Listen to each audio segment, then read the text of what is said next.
What's up, guys? Welcome back. So pretty much, guys, in this video I'm not really going to be doing a lot of talking.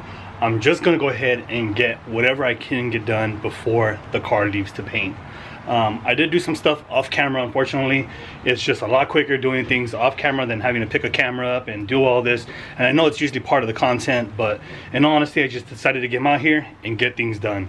There's some stuff that I still need to do to finish this car up before it goes to paint.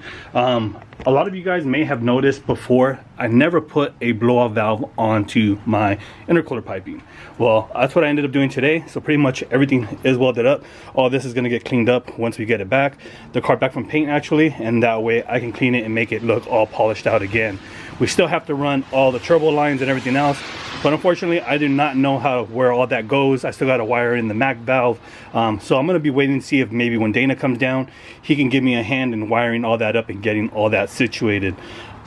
I also need to finish making brackets for here for the top of the radiator stay, so that we can get that going, which is what I'm going to end up doing in this video. Also making these brackets for now. I did order the bushings, so those should be coming within the next day or so, but either way the car will probably be at paint by then. We also have to pretty much weld up the last piece of the dump tube. So this is the last piece that I needed, because I wanted to make sure I had enough clearance of the exhaust setup here, so I have plenty of space. So I'm also going to pull off the downpipe because it doesn't need to go, and basically it just quick disconnects from there from the V-band, so either way we're golden. All the rest of the fabrication we'll go ahead and finish up once the car comes back from paint and I get some pie cuts made, and that we can finish up the transition going around the axles. But pretty much, guys, in this video we're just going to go ahead and finish up a lot of stuff that we possibly can before the car leaves to paint.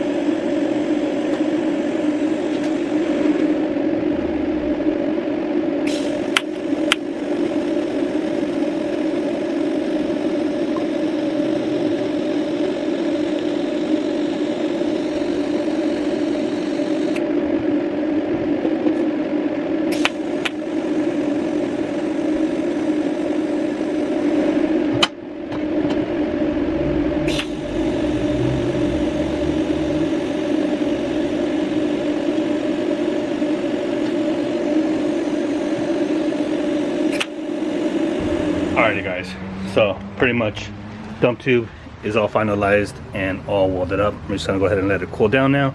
So what we're gonna do now is pretty much start making the radiator stay.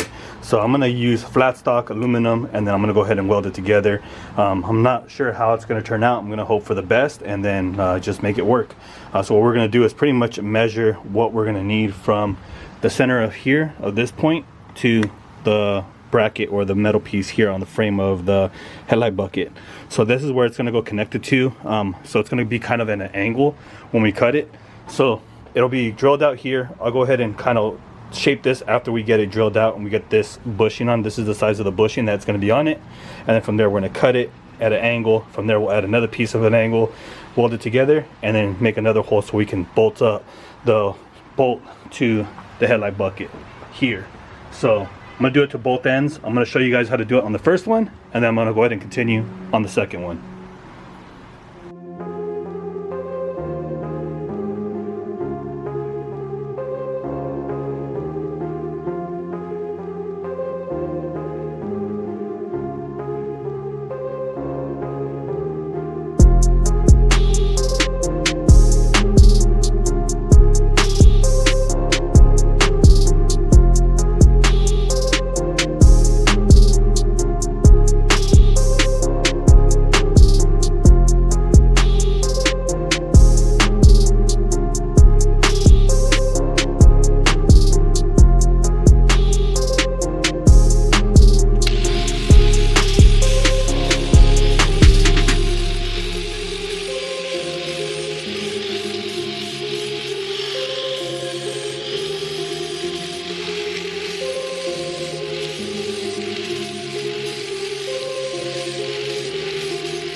Alright guys, so this is the bracket that we're going to be making. So this right here, I'm going to go ahead and try to attempt to weld this one. It's aluminum, so it's a little bit more pain in the ass for me just because of the angle, the way you have to get it. I'm going to go ahead and try to see if I can get it, but hope for the best. I mean, at the end, it doesn't have to look pretty, it just has to work.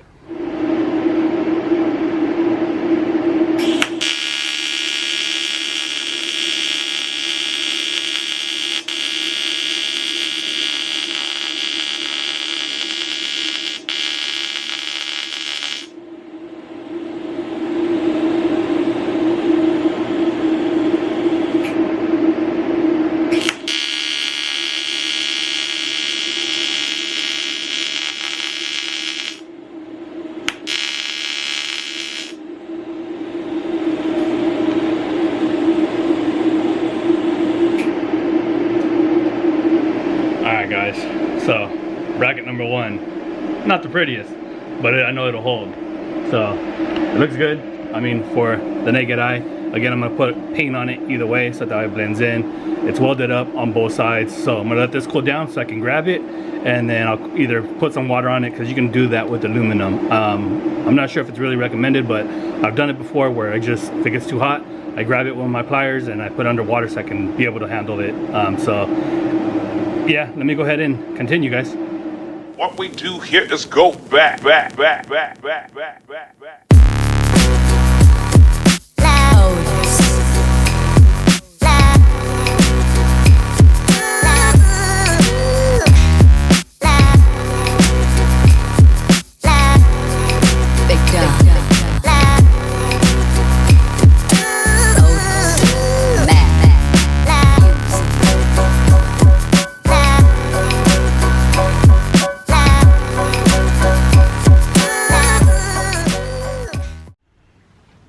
Alrighty guys, so as you guys can see, pretty much brackets are fabricated, they're all locked in. I just need a bushing so that way this side will be finished as I used it on the other one. So it's going to utilize the same bushing as the other one, and once that's in, then we'll have no play at all. That side does not have any play whatsoever on it because it's locked in, but this side does just because it's missing that bushing, but it's very small. But we'll get that taken care of here once I go to Home Depot and get those bushings. Aside from that, you guys also were updated on what I've been doing, such as fabricating and pretty much putting on the blow-off valve onto the charge pipes. So all that is pretty much done now. So the only thing I need to do, pretty much wire up all the hoses so that way we can have everything ran, especially putting on the Mac Boost 4-port map or whatever it is. I got to put that on so that way we're 100% golden. But I'm going to wait for Dana to show up because he knows how to do all that stuff when we have to wire that in. And I want to make sure it's wired in the correct spot so that way when it's time to boost or when it's time to actually tune the car, we won't have any issues. But you guys also seen pretty much we managed to finally finalize the dump tube. So that's going to get put into the car so that way it's ready and it's done and over with and everything is lined up. I've already tested it and I just wanted to show you guys that it is 100% done now. Aside from that, I ended up also putting in the EDM or the JDM interior, whichever one you want to call it, the EK4, the blue interior.